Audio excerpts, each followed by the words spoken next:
జగిత్యాల జిల్లా కలెక్టర్ కార్యాలయం ఎదుట బీజేవైఎం జిల్లా శాఖ ఆధ్వర్యంలో ధర్నా చేపట్టారు.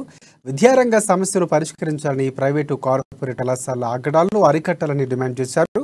రాష్ట్రంలో విద్యారంగంలో సమస్యలు రాష్ట్ర ప్రభుత్వం గాలికి వదిలేసిందని, స్వార్థ రాజకీయాల కోసం ప్రైవేటుకు కొమ్ము కాస్తుందని విమర్శించారు.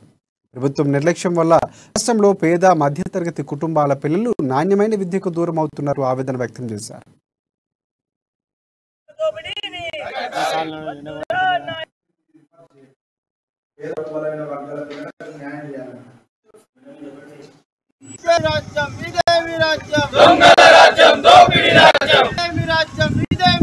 ఆంధ్ర పాలకుల యొక్క విద్యా వ్యవస్థను తెలంగాణ రాష్ట్ర పొలిమేరలు దాటిస్తా ప్రభుత్వ విద్యను బలోపేతం చేస్తా ఇక్కడ ఉన్న పేద బడుగు బలహీన వర్గాల యొక్క పిల్లలకు నాణ్యమైన విద్యను అందిస్తా అని చెప్పినటువంటి కేసీఆర్ గారు ఈ రోజు తెలంగాణ రాష్ట్రం ఏర్పడింది.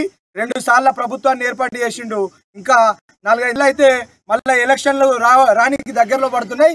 కానీ ఇంతవరకు కూడా ఏ ఒక్క గవర్నమెంట్ పాఠశాల లోపల వారు సరైనటువంటి వసతులు కల్పించకుండా, విద్యా బోధనలు చెప్పే టీచర్లను భర్తీ చేయకుండా ఈ రోజు అరకొర పరిస్థితుల లోపల పేద బడుగు బలహీన వర్గాల పిల్లలు మగ్గుతుంటే ఈ రాష్ట్ర